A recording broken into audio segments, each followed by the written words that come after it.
Hello and welcome to episode 239 of the Clean Energy Show. I'm Brian Stockton. I'm James Whittingham. This week, COP29 comes up with $300 billion per year to help developing countries in the global south lower their emissions and adapt to climate change, which, let's face it, isn't even their fault.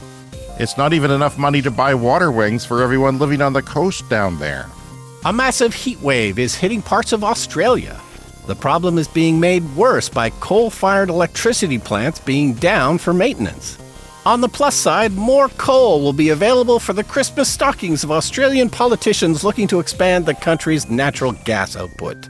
A next-generation nuclear reactor is giving the go-ahead in the United States. It uses fluoride salt to keep it cooling instead of water because it works better. Just don't tell RFK Jr., Brian. And I don't get that joke, and I'm very pleased that I don't. He's against fluoride and water. He's against fluoride and water, you see? Something like that, yeah. So I guess he'd be against fluoride and... Why should I have to explain my jokes to you? Voters in Ann Arbor, Michigan have approved a local clean energy utility. Ann Arbor voters were no doubt swayed by my visit to their city just days before the election. Or maybe they just realized it was a fantastic idea. All that and more on this edition of the Clean Energy Show. And also on the show this week, California plans to offset anything bad that Trump does to EVs, to say, screw you, sir. And the train from San Francisco to San Jose is now electrified, and a whole lot more on the show that we won't mention. But yeah, how are you doing? It's really a horrible, horrible weather situation where we live in the prairies of Canada. Winter has reared its ugly head, and it is disgustingly cold and snowy. It's horrible. Yeah. Hawaii, I'm going to move there one day, I promise you. I just have to find a way. We got no snow, no snow, no snow, and then we got all the snow all at once. All of it. All of it. My plug-in electric snowblower saved my life, although my heart still almost stopped a couple of times because, you know. So I really enjoyed your story last week about your harrowing car trip in an EV to Saskatoon. I always enjoy stories like that. I don't know why. it wasn't an EV story, really. It was a tire story. It was a tire. Which reminds me, I'm going to interject here because I wanted to talk about this. I saw a story on CBC, our national public broadcaster in Canada, about a Tesla accident in Toronto or somewhere in Eastern Canada. I think it was Toronto. It was Toronto. And the people crashed at high speed and everyone burned alive. Okay? Unpleasant story. Yeah. Sorry you weren't drinking water at the time and spit it out. But yes, that's what happened. And they talked about how you couldn't, if the electricity is cut off, you can't open doors in Teslas, right? No, there's an emergency latch. There's an emergency latch, yeah, and they showed it and it's hidden away, and maybe the people didn't know it. It's a horrible story, and they talked about how the first responders were traumatized, but they said EVs a risk because when the power's cut off, the doors won't open. Well, it's just frickin' Tesla.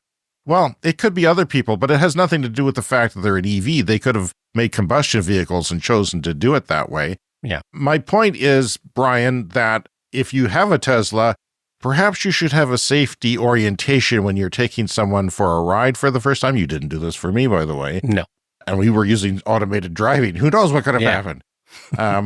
So yeah, you have to show them where to release the door handle if the power is, I think it needs to be like an airline. Yeah. And an oxygen mask drop and so on. And safety demonstration. So yes, normally you just press a button and then a solenoid unlocks the door, but there's another kind of hidden manual latch, and that's the override. And yeah, it's kind of hidden. It's not super obvious, but I have one friend who I drive around occasionally, and she always pulls the emergency one instead of the regular button. And every single time I tell her, no, that's not the door one. You're supposed to use the button. And it doesn't, even though it's a sort of a hidden thing, that's the one that she naturally goes to. Okay. Well, just be aware of that if you own a Tesla. And I know a few of you do, obviously, who listen to a show like this too. Yeah. And I don't know. People couldn't open the vehicle, people getting there, they had to smash the windows and things. And I don't know if it had any effect on that accident, but it's just one of those things.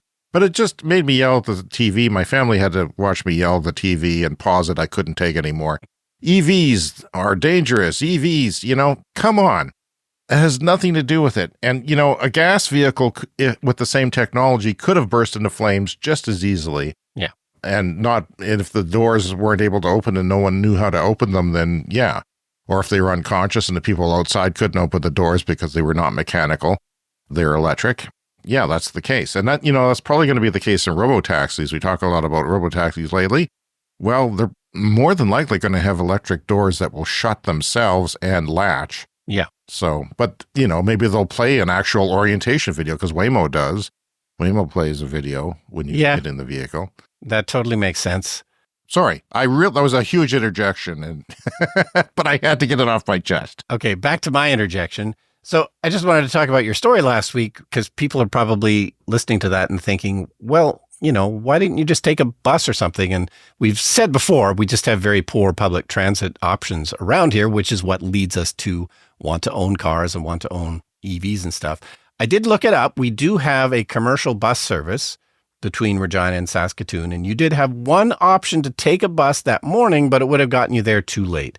It would have gotten you to downtown Saskatoon at 10:55 a.m. You needed to be at your place at 11. So you would have had to go the day before and spend an extra night in a hotel if you were going to take the bus. But it is ironically, my possible. GPS said I was going to arrive at 10:55, but that's right. That's right at the location. So yeah, and it would have cost more than a car because the car is like $7 or $8 to get there in an EV, and price is everything to me right now. So that's what I have to do. Had I had a hotel with free charging, it would have cost me that for a round trip, which would have been pretty cool too. And we've got a letter that addresses that. I'll talk a bit more about my adventure later in the letter section of the show. Yeah, and once you spend the money on a car, you tend to, want to use it. And we know that we really kind of need cars around here for all the other uses. I'll remind you that also that car, the Chevy Bolt EV, is my partner's car for her work. She's a social worker, and her work pays her more than the car, costs to operate and finance. Yeah, that's right. Just to have a car to drive around as a social worker because she helps clients out. Yeah, usually when you use your own car for work, they pay you a mileage based like a per kilometer thing, and it's typically based on the cost for a gas car, and we know that EVs are way car and wear and tear and oil changes and all that too, so and depreciation. So that's it works out well for us to have that car. Otherwise, we probably wouldn't, I would imagine. So yeah, we're lucky. Yes. And the one thing I meant to add at the end of your horrible fire story is, of course, we always like to point out, statistically speaking, a gas car is way more likely to catch on fire. And somebody did eventually mention that it was 20 times more likely. But, people, they see a story like this and I'll never get an EV. It's delaying things by. Yeah. And the reporters, they don't know how to deal with it. They just don't know how to deal with it. And then they got into fires from e-bikes, And they didn't talk about why those fires happen, that they're uncertified batteries that are overcharged, and there is a solution to it. And New York, you had a great story a few weeks ago of them cracking down on it because they had fatal fires from EV battery or from electric bike batteries that were from China and weren't certified under the electrical standards. So now that they're cracking down on them, the fires are way down, and that should be that way. My partner asked me, what about the battery on the electric snow shovel you have? And is that different than e-bike battery? Well, it is because it's got an expensive charger that comes with it. It's not just an outlet that goes in and charge, and unplug after X number of hours. It will determine if there's overheating in the battery and shut down, like we have an electric vacuum cleaner, portable stick vacuum cleaner. And if you use it until it dies, the battery's warm and it will not charge right away. So the lights will flash and it will sit there for an hour, maybe even 2 hours before it starts charging because it has that stuff built in. Yeah. We've got our phones do the same thing. Otherwise, we'd all be on fire right now. And my laptop in front of me and everything else. So it's all good and it's getting safer. And speaking of e-bikes, I wanted to talk. I just had a quick trip to Toronto the last few days. And one of the main things I noticed, I was staying in downtown Toronto, a real explosion in the number of electric bikes on the roads in downtown Toronto. So there's no snow there. Like our American listeners might think that there's snow. There's not. Yeah. There is here.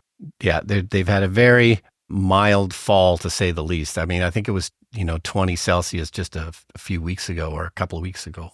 But yeah, tons of e-bikes, and they've got more bike lanes downtown, and you just see them going all the time. A lot of them are cargo bikes, like people doing deliveries and stuff. And a lot of them are that kind of larger, fat tire, heavier ones that are like more like a moped sized. And even Which you wouldn't buy unless you wanted to do a lot of beach riding, right? Yeah. But because it's powered, because it's inefficient, right? Yeah. The bigger the tire, the less efficient it is. That's why road bikes are, razor thin. Their tires are really thin and they're on hard pavement. But then you get onto mountain biking and they get fatter. But these are really fat. They are made for beaches and snow. And so you're getting them for the worst case scenario, I guess, because it's powered by someone else other than you, although you can power it a little bit. That's interesting. Yeah. But they are taking the bike lanes away. That's a big controversy that the provincial government is intervening in civic, saying that it'll improve congestion. And we know from statistics and from science that you can put a lot more people on a bike path than you can on a city street per. So it actually improves congestion to have bike lanes, but that doesn't tell that to an idiot premier who's running the province. Yeah, bike lanes are always a political football, which is unfortunate. But, just my observation, it's like, I think in the downtown area, that's got to be the fastest way to get around is an e-bike. I used to do that myself. It was faster than the subway sometimes on a nice day. But I did it year round because there wasn't a whole lot of snow in Toronto, at least the year I was there. So, it's a chilly endeavor and kind of a cold wet, which you're not used to. We're used to a dry wet or a dry cold here, which it is now. And I wouldn't want to do it in the winter, but probably in many, many cases, faster than the subway, faster than the streetcars, faster than driving. So we did take a couple of Ubers, and I wanted to mention that as well, because one of them was a VinFast. Really? A VinFast. A VinFast Uber. Wow. Yeah. This is the Vietnamese. Did you talk to the person about it? No, I didn't.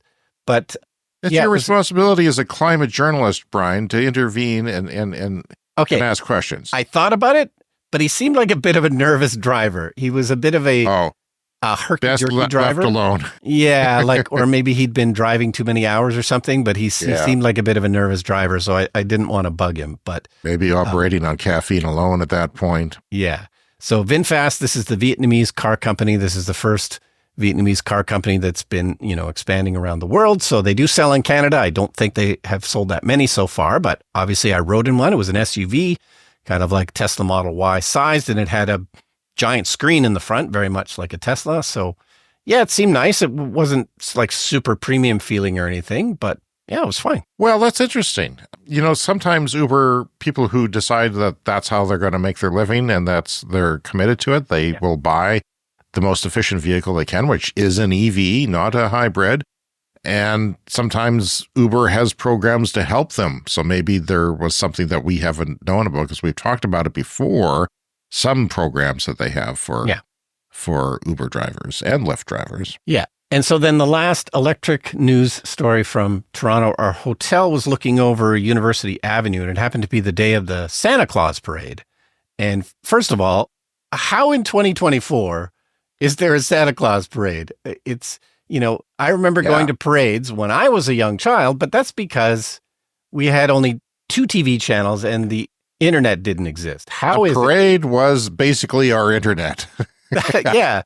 It was our video games. A huge event, like thousands of people lining the street. Like it went on for 2 hours, 2.5 hours, marching bands, all these like it was crazy. I have no idea why this is still such a big thing because I can't imagine anything more boring to watch than a parade. Well, I had a great time at the first parade I went to in, I don't know, maybe since I was a kid. And I went to the Pride Parade in Toronto, which was a blast. Yeah, that's different.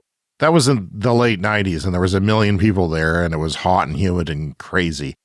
And I went to the Pride Parade in Regina, and where we live, and it was a blast. I thought it was just such a fun and great atmosphere as well. But the Santa Claus Parade is just a bunch of, malls and vendors, and maybe you get a glimpse at Santa, and he's a big disappointment at the end. But, I saw a thing on social media that the Santa Claus Parade in Quebec or Montreal, one of the 2 cities in the province of Quebec, Canada, had, a bunch of electric vehicles towing the floats. Like the Cybertruck there was several Cybertrucks pulling floats and Ford F-150 Lightning. So they said, yeah. And you remember when I talked about that parade I went to in the summer for the Pride Parade, I talked about how the exhaust, breathing the exhaust, because they just move very slowly, and there's a lot of diesel trucks pulling things. Well, problem solved, Quebec. Way to go. Like you got all those children breathing in diesel fumes at other Santa Claus parades across the world or across North America, mostly where they occur. And electrify that, and it's quiet, and you can power music from the various electrical outlets or whatever you want, lights. Yeah, so PA systems. This is what I'm getting to. It seemed to be a mixture of electric vehicles and gas and diesel. Yeah. Really? So like there was a Toronto Hydro, like a crane truck, and they had dressed up the crane to look like a candy cane. They'd put a stripe on it. So it was just this large truck.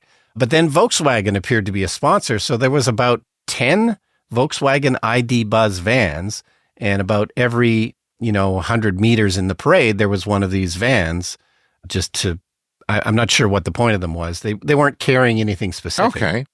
Well, that's nice. Yeah, and nice to see that many of them. So they've only recently started selling the ID Buzz electric vans. So there's, at least a dozen of them. Have you seen the Cybertruck yet in person, by the way? There was one in Toronto, that drove down the street. And your thoughts? It's fine. It was wrapped black, Oh, that's nice. I like that. If I was going to like one, I would like the black. That's a really good look. But then there were other things, like there was one band that wasn't a marching band, like they were all on a trailer. So they were a stationary band. They were playing drums, but that appeared to be being towed by a diesel truck. So I thought to myself, oh, those poor, sad people playing the music, they're having to breathe in the diesel fumes. Oh, here's an interesting story. My son goes to school city that is 2.5 hours away from here. He lives with his great uncle, who's now in his 80s, and he lost his wife a few years ago. And she had a condition, I can't remember what it was called, but it was a condition where she was very sensitive to odors. Yeah, very, very sensitive, and could not be around odors. And in the last years of her life, maybe the last even decade or two, she couldn't stand odors. So he had to get an electric snowblower. Yeah.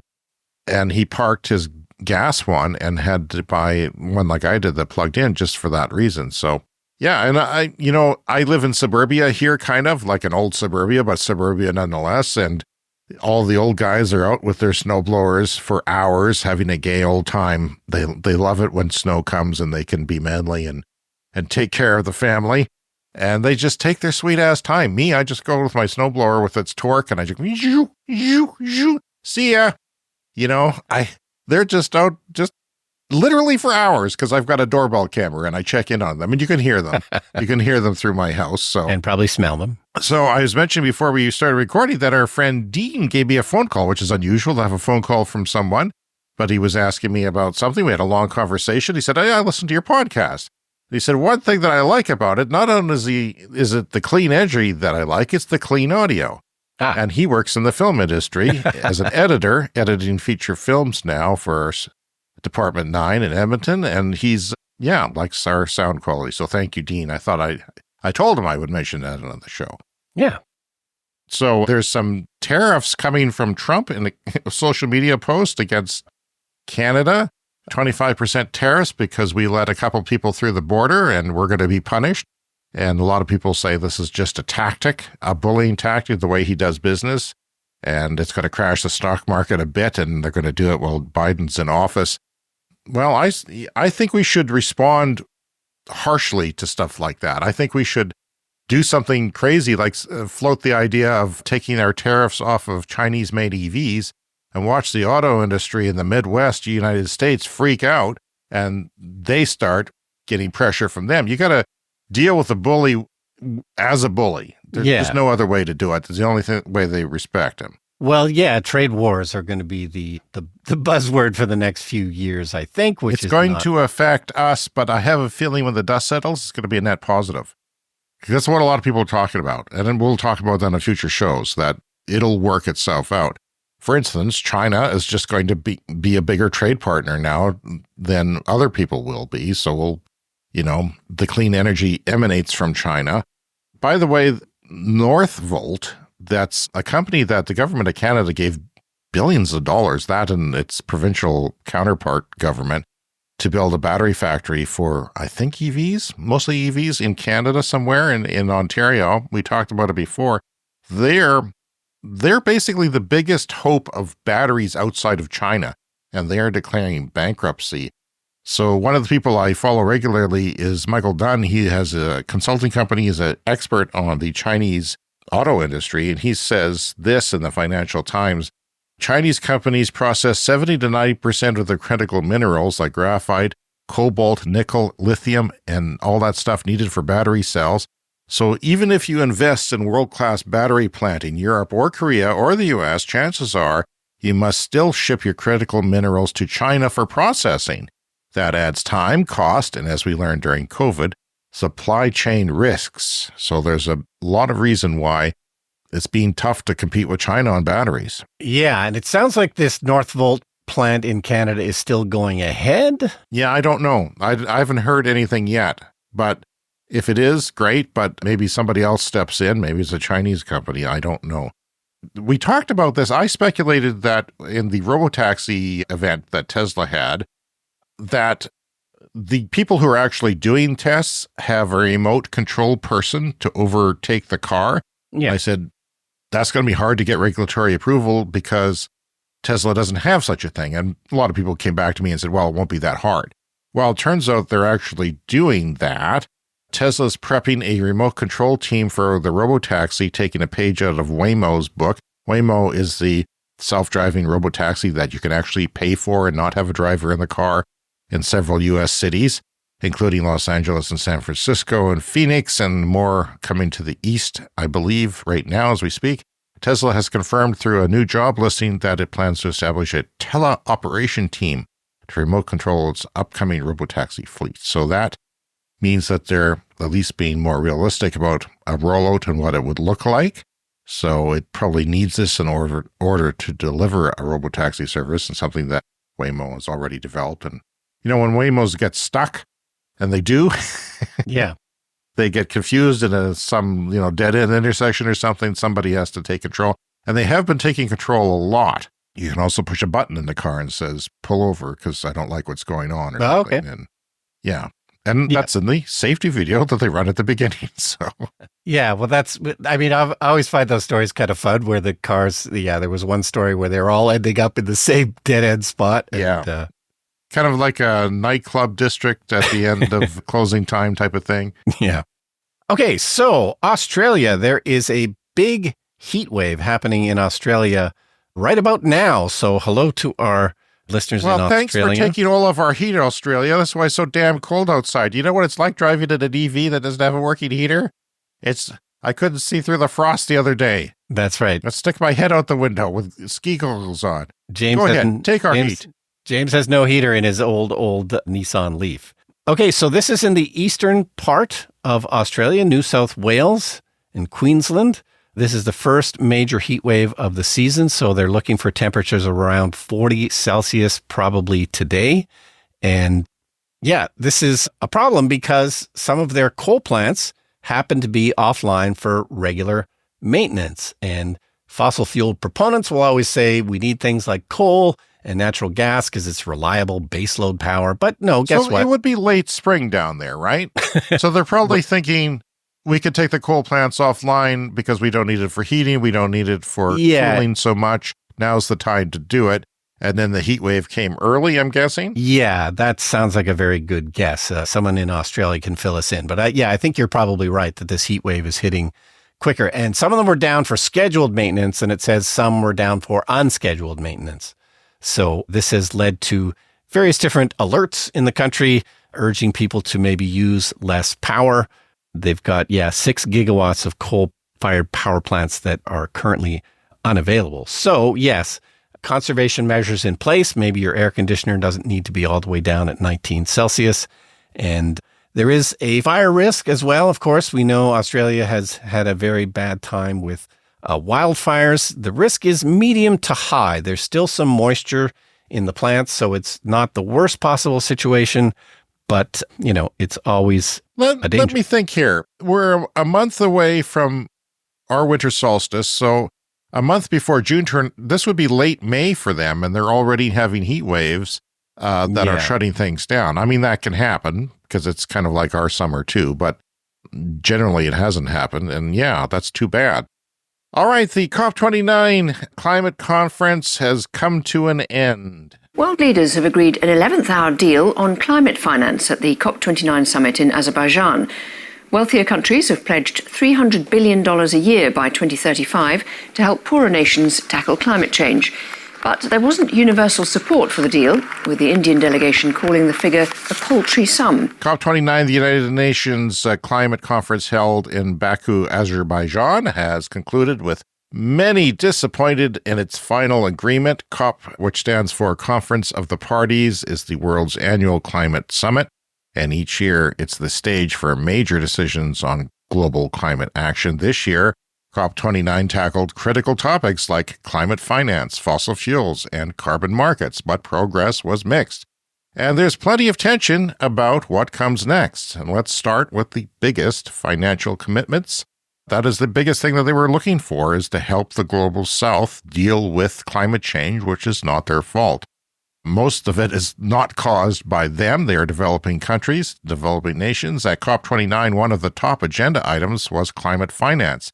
Essentially, the money wealthy nations pledged to help developing countries tackle the effects of climate change. Not to go off fossil fuels, but to tackle the effects, the storms, the erosion, and all these things that happen. And after lengthy negotiations, developed nations agreed to provide at least $300 billion per year by 2035.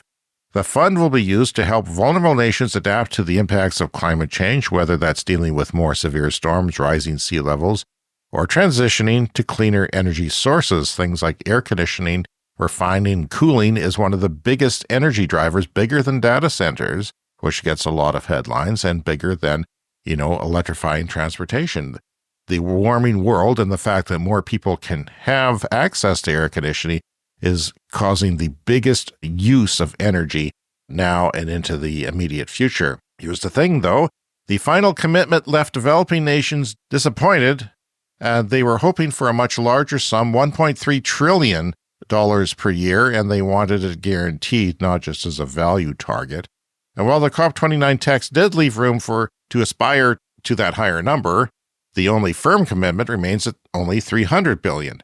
Why the difference? Well, developing countries argue that private investment and other sources can help meet that trillion-dollar target, while developing countries say that this funding should be a public commitment, something that is guaranteed. So for now, $300 billion is a figure that is on the table.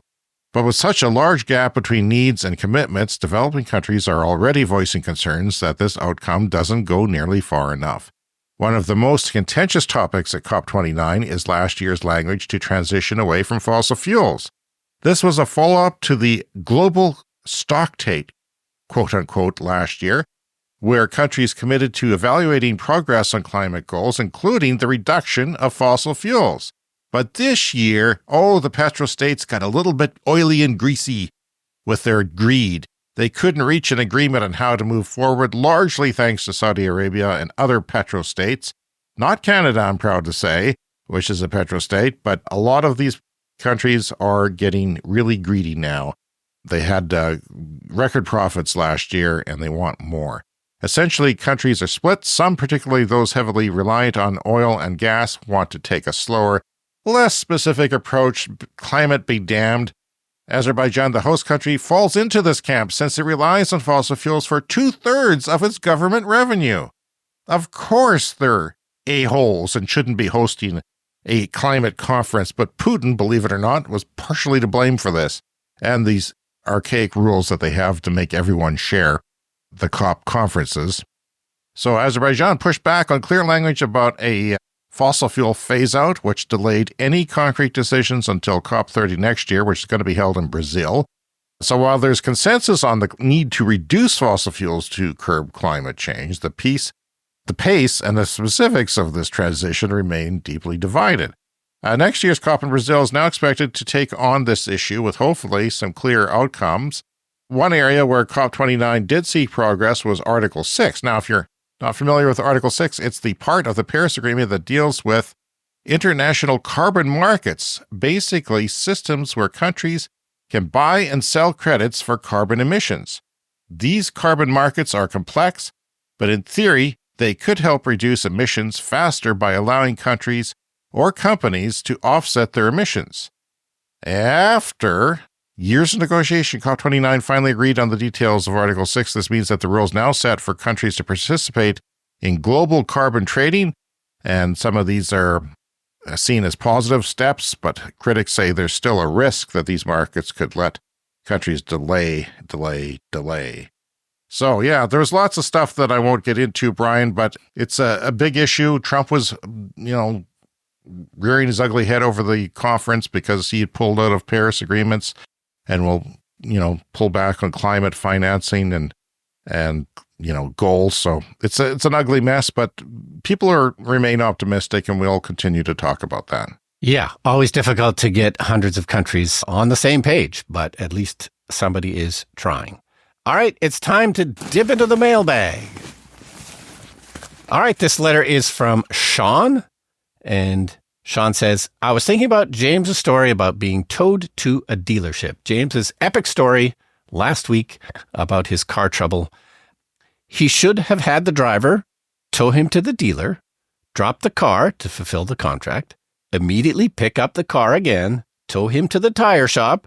No 2-day wait for service, says Sean. What do you say, James? Well, I say that was my plan, Sean. But I am money starved, did not want to pay for another tow truck because it's not cheap once you book it. Even if you go 10 minutes away, it's still going to be a large, $100 or something to just engage the guy after, because he has got to load it up again. Yeah. And put it on dollies, and that took 5-10 minutes. So yeah. And he would have been happy actually, because he said he had a slow summer. So yeah. Yeah. A little extra work. But he's for him. still complaining about all the accidents he had to do on a Saturday. But yeah. And you did manage to get it done that day, right? I did get it done, yes, because people were there, took pity on me, even though it was appointment only. I went and grabbed the tire with a friend and brought it back, and that was probably the best way to do it. But yeah, I actually thought of that same idea, Sean. So thanks for writing us. Contact us anytime, because we love to hear from our listeners or viewers. Yes, we have viewers on various platforms as well, but we prefer the audio podcast because, Brian, it is more refined. Yeah. And you know what? We're on Spotify as a temporary video podcast. Yeah. So that's an addition to our audio, but nobody's watched our video yet. So I don't know if Spotify is suppressing it because it's a duplicate of our channel, essentially. But yeah, it's there because Spotify wants to get into video podcasting. But if we do a video podcast, then it completely replaces the audio podcast. Yeah. And a lot of people listen to us on Spotify, so we don't want that. We want the well-edited, completely painstakingly done audio podcast to be there, not replaced by a video podcast, which only a handful of people want. So it's kind of a dumb way of doing things. So I started a different channel just to see if there's any takers. So that'll be there as an experiment if you want to check us out. But it's the same basically as our YouTube thing as well. And, Spotify takes the audio and processes it in a bad way. Yeah. And turns it into an audio podcast. And it's not. But yeah. I much prefer the audio version. So yeah, for anybody watching us on video, the audio version is tighter, cleaner, it's better. We didn't even do video at the beginning, did we? No. It was your idea, though. What? No, it wasn't. Your idea. No. Yeah, you said everybady's on. Just put it on. Let's get a channel going. It'll be fine. No, I think it was your idea for things like TikTok. Well, TikTok was was a thing. That's been a lot of people have come to us from TikTok because we've got tens of thousands of followers there, but sometimes videos go viral into the millions occasionally, but not lately for some reason. Yeah. That's because I haven't been posting as many, and they like certain kinds of videos. Like they'll like our nuclear story this week. They'll like our waves story from last week. They like technology that your average person hasn't thought of. Yeah. They love stuff like that. But yeah, we do love to hear from our listeners. So contact us by email, cleanenergyshow@gmail.com. You can also leave us a voicemail at speakpipe.com/cleanenergyshow. You can join the conversation on our Patreon page and get access to additional free content because we like to post there. It is our social media platform of choice. And remember to follow us on Blue Sky because that's where all the cool kids are now, Brian. It's where the Energy Twitter now resides, is on Blue Sky, and everyone's there. And we have more followers in like 2 weeks than we have in years of Twitter. We weren't prolific tweeters, okay? You need to tweet a lot to get followers, but we do post, delays in the podcast or, any important information is there. You'll be able to find that on our Patreon page, patreon.com/Clean Energy Show, I believe, or just search us. Yeah, and our cleanenergypod.bsky.social, Blue Sky Social. Clean Energy Pod is our handle there as well. We're over there. Join us. We'll start putting stuff there more often. I think I will post the links to our show, although Elon Musk says he doesn't like external links and he's been deprioritizing them in the algorithm. So the link will have to be in the replies now. I'll have to say, we've got a great show this week. And then the reply will say, here's the link, because he's a jackass. There, I said it. Yeah, so I am on Blue Sky as well, although every once in a while I just get social media PTSD, and some days I feel like, even though, yes, Blue Sky is better and I'm following a bunch of good climate people, I still get, PTSD sometimes of maybe I should just stay away from social media. Of course you should. Of course, everyone should stay away. Just listen to our podcast, and that's it. The audio version, please. If you must, watch us, but we do prefer the audio version. I'm sorry, but it's up to you. I mean, we do have lovely lighting and video on the video. Sure. Okay. Next story is from Canary Media, and I wanted to talk about this for two reasons. Number one, it's from Ann Arbor, Michigan, where I just happened to visit just shortly before the U.S. election. And this is a really cool idea. When I was in Ann Arbor, it did seem like a very Democratic-leaning place. I saw a lot of, Harris signs around downtown. Michigan, how did Michigan end up voting? Trump, slightly. Yeah, that's what I thought. But yeah, you're not on the news. He's not on the news, people. Cut him some slack.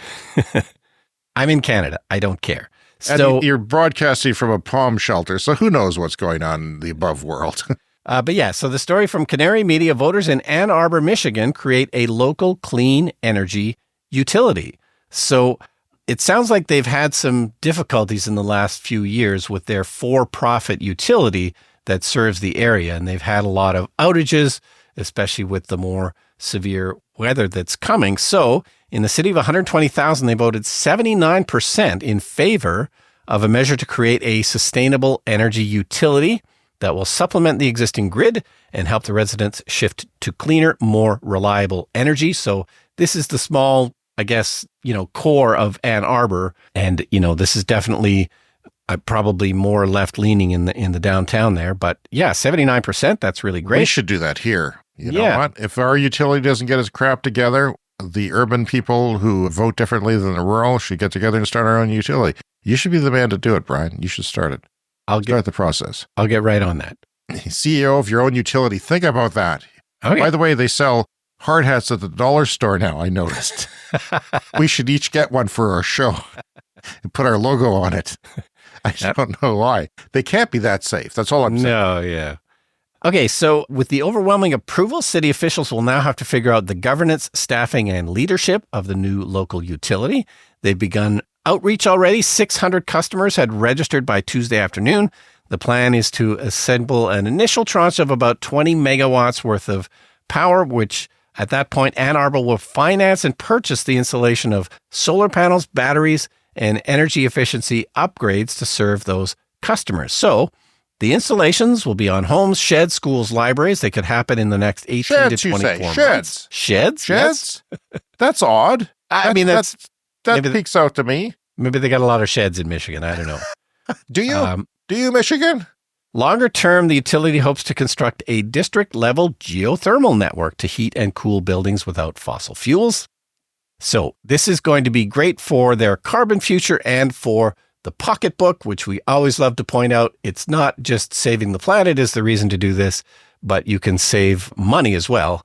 These clean energy solutions are likely going to be better and cheaper than the ones provided by their for-profit utility, which sounds like they've been slacking on maintenance and upgrade. Well, that's terrific. I like that. And I want to hear more. So let's keep an eye on that or see if anyone else does that. Yeah, no, it says here that there's been a sporadic national trend of communities trying to break free from the century-old model of for-profit monopoly utilities controlling local energy systems. So here in Canada, we mostly have government monopolies, government-owned utilities. But in the U.S., it sounds like they're mostly for-profit, and, they're going to care more about profit than, fixing stuff. So basically, the power lines stay the same, but they are allowed to feed into it, and you are allowed to buy from it. It's kind of like, an internet system to your house that the telephone company or cable company has. A smaller outfit can come along and say, we want to do that. Or in our case, like, small cellular companies still use the main networks of the big corporations because there's only a couple here in Canada. I don't know how many there are in the United States. Yeah. But because we're so vast and sparse, we only have two. So a smaller thing like Virgin Mobile, for instance, will just pay them to be on your system, but they'll have their own pricing. So I like that. Yeah, and the plan is to sell this power at cost. They don't particularly want to make money on it. They're not doing it for money. It's a public service, which there's is no really... CEO walking away. Well, there's your... Okay, you're not going to get rich. But yeah, this, we all need power, so it really should be more of a public service than a for-profit venture anyway. Oh, spoken like a Canadian communist. Yeah. I'm kidding, of course. Yeah, James is the communist on this podcast. Sure I am. Driving around in my unheated electric car. It's time for some nuclear news. It's another milestone for the next generation nuclear plant in Oak Ridge. The U.S. Nuclear Regulatory Commission has now approved construction permits for Kairos Power's second Hermes demonstration plant, which is made up of 2 test reactors, by the way. This is coming to the Heritage Center Industrial Park. The first Hermes reactor is already under construction at the former site of the K-25 gaseous diffusion process building. Kairos says it will apply what it has learned from the first Hermes reactor to Hermes 2. That first reactor, by the way, became the first generation 4 reactor in the U.S. to receive a Nuclear Regulatory Commission construction permit. What did he say? Gaseous diffusion process center? That sounds like my underwear. I don't know. Like that struck me. So anyway, Brian, the U.S. Nuclear Regulatory Commission, or NRC, has just approved the construction of the nation's first electricity-producing Gen 4 nuclear reactor designed by Kairos Power. This reactor, called Hermes 2, represents a major leap forward in advanced nuclear technology, they claim, and Kairos Power Hermes 2 will be located in Oak Ridge, Tennessee. Shout out to Tennessee. This reactor isn't your traditional setup. Hermes 2 is a 70-megawatt thermal facility that will generate 20 megawatts of electricity using 2 small reactors. Now, I've criticized solar farms in our jurisdiction for being only 10 megawatts, which is tiny. Yeah. A nuclear reactor is basically 1,000. In the neighborhood of 1,000. It could be 800, it could be 1,200. It's in the neighborhood of 1,000 megawatts or a gigawatt. So this is really small, and I have to wonder why. I mean, I can see great uses for this. You think of a community in the Arctic Circle that needs power and the sun doesn't shine for half the year hardly. That would be great, or for maybe a remote mining operation. But yeah, unlike conventional reactors, Hermes 2 uses a unique molten salt cooling system rather than water. That makes it safer and more efficient at cooling. This high-temperature system improves heat transfer and maintains near atmospheric pressure, so you don't have a lot of pressure in the system, which reduces risks associated with pressure buildup, which they claim makes it safer than traditional nuclear. Construction of Hermes 2 follows Kairos' non-electric demonstration reactor, the Hermes 1, which didn't generate electricity, just demonstrated, cooling and efficiency. And this is expected to be completed by 2027. If everything stays on track, Hermes 2 could start producing electricity for the grid by the end of 27. What's the big deal, you ask, Brian? Well, first, Hermes 2 is the first Gen 4 reactor licensed for construction in the United States. Gen 4 refers to advanced nuclear technologies that emphasize safety, efficiency, and sustainability. Hermes 2's cooling system using fluoride salt ensures the reactor can handle high temperatures without relying on water, which is especially important in areas where water resources are scarce, getting more scarce thanks to climate change. Secondly, Kairos Power design uses an innovative fuel type called TRISO, triso fuel. This is a pebble-like fuel coated in layers that prevent the release of radioactive materials, even in high temperatures. This combination of molten salt cooling and trisol fuel makes Hermes 2 a safer, more resilient option in the event of an emergency. We will argue that this probably won't get as cheap as other renewable energy like wind, solar, and batteries, but they are progressing. Beyond its technical achievements, Hermes 2 approval also signals progress in the NRC's regulatory approach. Yes, the government is getting more likely to license stuff like this. Yeah, approvals for everything in this new energy future need to go quicker. The accelerated process reflects the NRC's commitment to streamlining its reviews, which could encourage other companies to develop innovative reactors in the United States. However, Brian, there's no time. We have to decarbonize the grid by 2035. That's 10 years. That's not enough time to be fooling around too much with nuclear. So what does this mean for the future of energy in the United States? Well, if successful, Hermes 2 could pave the way for larger commercial nuclear plants based on this advanced technology. And sure, if you're going to build nuclear, build them safer, build them with more sustainably with, this technology, and hopefully it works out fine. It seems to be. It may be a step towards a clean, carbon-free energy that's safer and more adaptable than before, but, all remains to be seen. All right, from Electrek, Caltrain makes history with the fully electric trains on the San Francisco to San Jose route. So this is a 160-year-old rail corridor, Caltrain, and they have converted all the trains from diesel to zero-emission electric. This is the first diesel to electric transition in North America in a generation, says this article from Electrek. And other benefits, this electric service is faster and more frequent. So if you're going to upgrade your trains, your diesel trains, you might as well go electric because they're better for many different reasons, not just the environment. So during the peak hours, the trains are going to run every 15 to 20 minutes at 16 stations. Express service from San Francisco to San Jose will take less than an hour, and weekend service will be twice as frequent before. They're going to have 7 cars instead of the previous 5 to 6, and the new electric trains accelerate and decelerate faster than the diesel fleet, allowing for more frequent stops in the same amount of time. That's the headline feature for me. We know that electric vehicles tend to be faster to, speed up and slow down, and that makes a big difference if you're on a train route with 16 different stops. It can take forever. But what if you're standing, Brian? What if it's a standing room only subway car and you fall to the floor? No, I like the idea. I do, because the SkyTrain in Vancouver is automated, right? There's no staff on it. There's no drivers, yeah. No drivers. There may be security staff. But whenever public transit fails, it's often because of the frequency. So I'm encouraged by technology where this electrified transportation of the future is maybe self-driven, and we are allowed to maybe make smaller trains, smaller buses, more frequent, and then more people will use it. That's my hopeful thinking. Yeah, and presumably the cost per mile is going to be cheaper, just like it is with an electric vehicle compared to a diesel vehicle. So if it's cheaper to run, then yeah, you can run more routes, which is great. All right, coming up is the lightning round. Unless you're watching on TikTok or Instagram, you'll have to listen to the audio podcast or check us out on YouTube. It's time for the lightning round. The Lightning Round is a fast-paced look at the latest headlines in climate, clean energy, and transportation. When future residents turn up the heat in 6 new apartment buildings planned for downtown San Jose, California, it will come from nearby data centers. That's right, these giant buildings with computers processing your social media rage all produce a lot of heat. Your computers produce a lot of heat, especially if they're working, on AI, which is using graphic processors at high speed.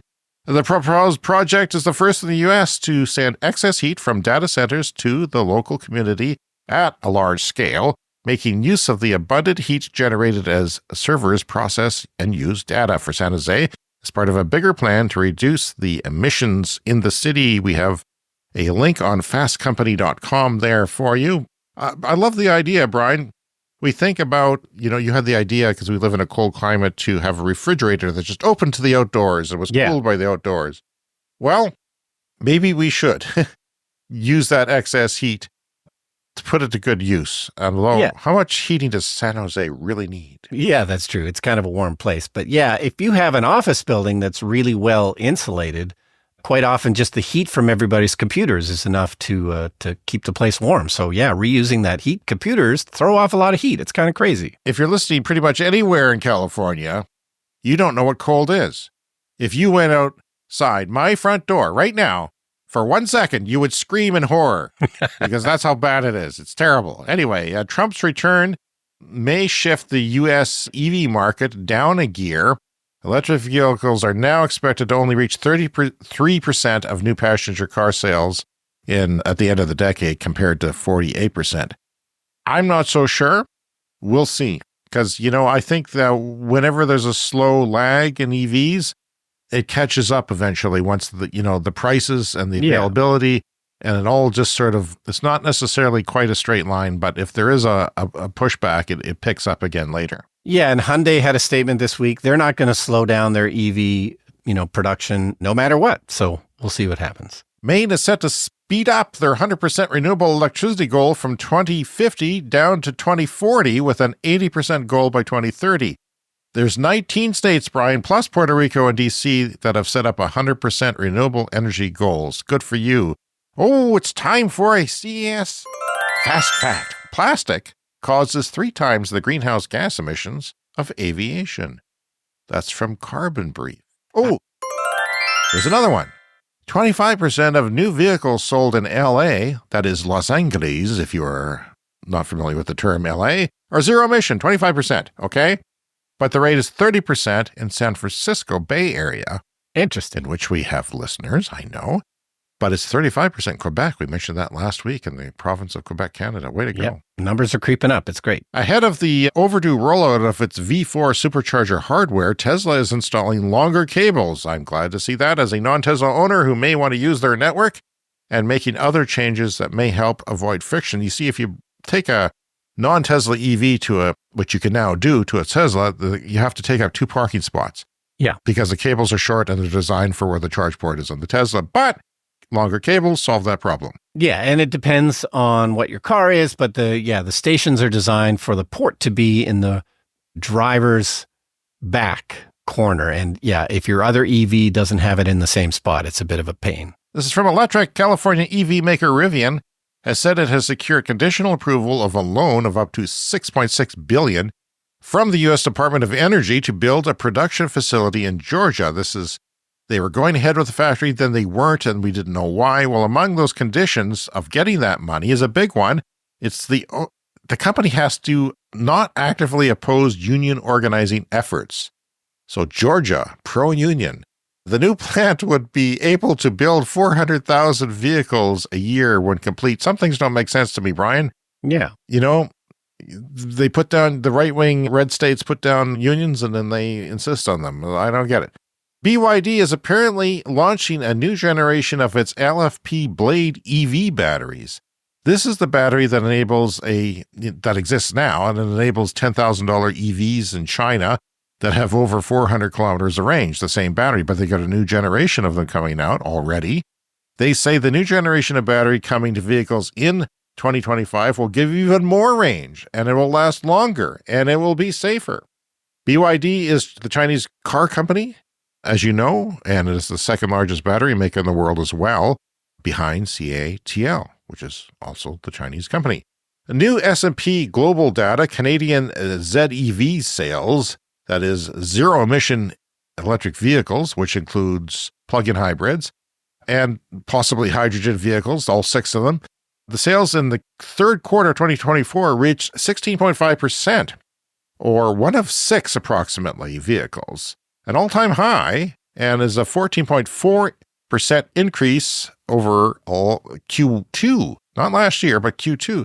So S&P predicts that EVs will make up 15.2% of all light-duty vehicle sales when this year is done. Not bad. Yeah. No, that's not bad. And in places like Quebec and BC, that number is going to be a lot higher. But then there's laggard provinces like where we live, where the number's lower. But, 16.5% as a national average of EV sales, 1 in 6, that's pretty good. And finally this week, California Governor Gavin Newsom on Monday unveiled plans to offer state incentives to EV buyers if President-elect Donald J. Trump repeals a federal subsidy after he takes office next year, and God knows he probably will.